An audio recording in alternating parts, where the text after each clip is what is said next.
Uma das principais coisas é perceber como é que funciona os sotaques brasileiros antes de argumentar. Obviamente que eu encontrei um vídeo que diz sotaques do Brasil. E ele traz uma história muito simplificada e muito bonita.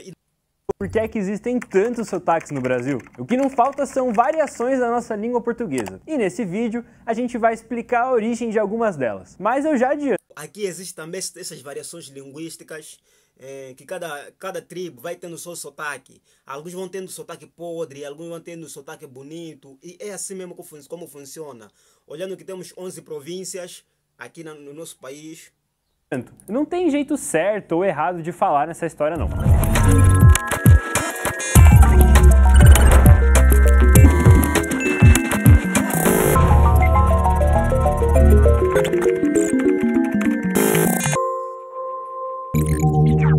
Dá uma olhada nessa palavra aqui do lado. Como é que você pronunciaria ela?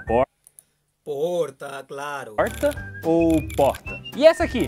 Você apostou sua grana no bolão ou no bolão? Pois é. Bolão para nós é um gajo que é uma pessoa que vai mentindo outra pessoa. É que é bolão. Mentiroso. Se você mora em São Paulo ou no Mato Grosso, é bem provável que você fale um pouco diferente de quem mora no Rio, em Recife ou em Porto Alegre. Os sotaques surgiram por um motivo óbvio, porque povos de vários lugares diferentes formaram o Brasil ao longo de 5 séculos. Pode colocar aí na lista os imigrantes de Portugal, da Itália, da Alemanha, Holanda... Uau, por que não mencionaram Moçambique também? Nós não estamos na história dessas coisas, nós só estamos a aproveitar aquilo que já existia. Polônia, os escravizados de várias regiões da África. Uau, já estavam falando de Moçambique aí, então gostei dessa parte. Falaram de Moçambique, uou! E, claro, os índios que já viviam por aqui. Gente de tudo quanto é canto. O idioma português aqui no Brasil se transformou conforme esses povos Uau, estamos a aprender alguma coisa. Se misturavam ou se isolavam na hora de ocupar um território. Foi o que aconteceu com o famoso R caipira. A história do R de Eire caipira, uau, ouvi aonde este nome? Eu não sou muito de ler, né, mas gosto de ler. Porta começa no século XVI, quando os portugueses chegaram ao Brasil. Naquela época, havia mais de 1.200 idiomas indígenas. E é que nós não tínhamos capacidade de interagir com eles. Claro que a comunicação entre os dois lados foi complicada. Olha o que dizia uma carta de 1576, enviada a Portugal por Pero de Magalhães Gândavo. Uau, como é que ele soube que alguém enviou uma carta desse gênero para estar na história da literatura brasileira? Um historiador da época. A língua de que usam por toda a costa. A língua de que usam por toda a costa carece de 3 letras. Não se acha nela F, nem L, nem R, porque assim não se acha nela F, nem L. Tem fé, nem lei, nem rei. Uau, uma citação muito extravagante. Nem R, porque assim não tem fé, nem lei, nem rei. Nos séculos seguintes, padres e jesuítas catequizaram os índios, que foram forçados a aprender a língua de Portugal. Uau! E foi assim como aconteceu também para Moçambique. Eles vieram, colocaram a língua portuguesa. Disseram, vocês vão ter que aprender essa língua para nos comunicarmos juntos, né? E enfim, hoje estou aqui como descendente de alguns colonizados. Estou aqui para representar com a língua portuguesa. Essa é a prova de que a língua portuguesa também chegou em Moçambique. Acontece que não era nada fácil para eles falar o R dos colonizadores. Foi dessa dificuldade que surgiu o R caipira, também chamado de R retroflexo, já que, nesse caso... Como é que funciona esse R retroflexo?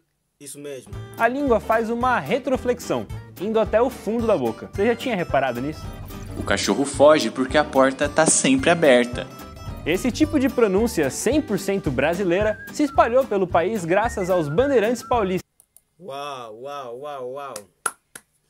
Tô a gostar. Que levaram o jeito de falar para outros estados. Hoje, dá para ouvir esse R no interior de São Paulo, Mato Grosso do Sul, Minas Gerais, Paraná e Santa Catarina. Ao longo dos anos, o R ganhou outras variações por aqui. Quais são essas variações que eu Lugares que receberam imigração italiana, por exemplo, falam um R seco, com a língua atrás dos dentes, tipo em carro. Dá pra ouvir isso em algumas regiões do sul ou Essa maneira de pronunciar é nossa também. Nós temos essa pronúncia, carro. em bairros paulistanos como a Moca, o Brás ou o Bexiga, que possuem forte influência da Itália. Outro jeitinho famoso de falar o R é o do Rio de Janeiro. Ele surgiu quando a corte portuguesa veio para o Brasil em 1808. Naquela época, o Rio tinha... Eu acho que o R brasileiro parece um H, uma letra muda. Hackeador. 23 mil habitantes. Quando Dom João VI desembarcou por lá, trouxe com ele uma comitiva de 15 mil pessoas. E não deu outra. Eles ajudaram a definir o sotaque carioca. E porta, no Rio, virou porta. E por que é que a corte falava Porta. Parece François. desse jeito? Porque era moda imitar os franceses naquela época. A França, afinal de contas, era o centro cultural e intelectual do mundo. E como o R deles é mais forte, saindo lá do fundo da garganta, a corte portuguesa saía imitando esse jeito de falar. Em pouco tempo, a elite carioca adotou o costume, e aí a coisa pegou. Por falar em carioca, outro sotaque conhecido é o chiado do Rio. Sabe?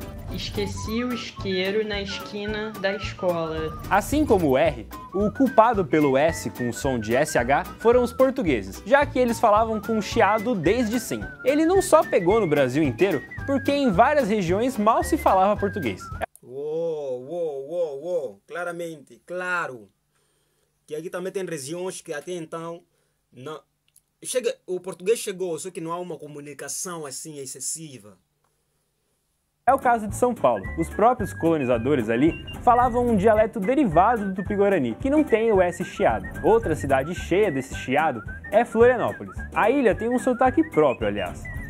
Mofas com a pomba na balaia. É que a capital de Santa Catarina recebeu muitos imigrantes da ilha de Açores e da Ilha da Madeira. Outras cidades do Brasil também receberam portugueses dessas ilhas, como é o caso de Porto Alegre. Mas a capital gaúcha já era bastante populosa, com diversos povos ali, e o sotaque não pegou. Já Florianópolis tinha poucos habitantes, daí não teve jeito. A cidade ganhou um sotaque bem característico. Agora você provavelmente já ouviu essa frase aqui.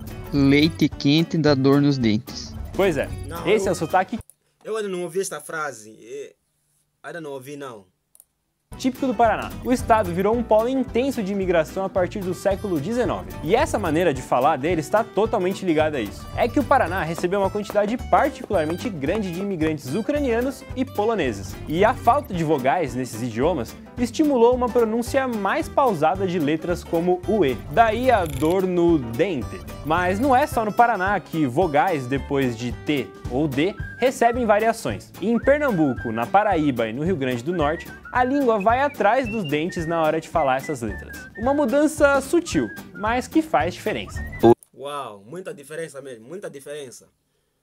Muita diferença. Hoje é dia de visitar a casa da minha tia, lá em Olinda. Outro grande contribuidor para os sotaques brasileiros é a cultura africana. Até o século XVII, mais de 800 mil escravos africanos vieram Acho que o meu bisavô estava lá também, né?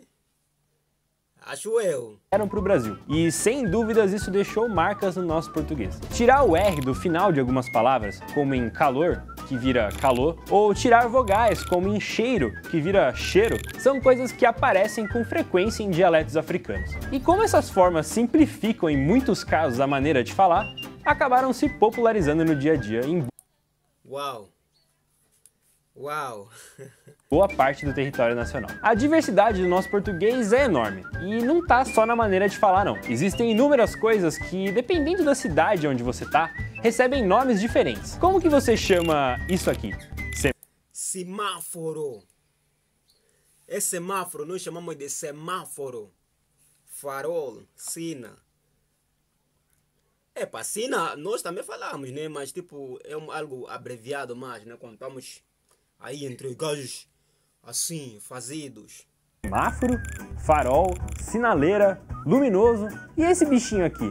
Uns dizem libélula, mas dá pra chamar de cigarra, lavadeira, helicóptero, zigue-zague, cavalo do cão, cachimbal.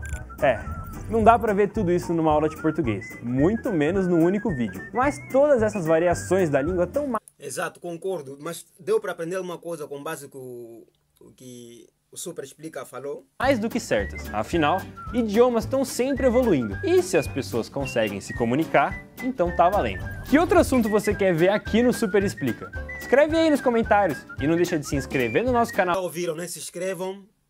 Este é o vídeo que eu tinha que trazer para vocês. Tchau e nos vemos no próximo vídeo.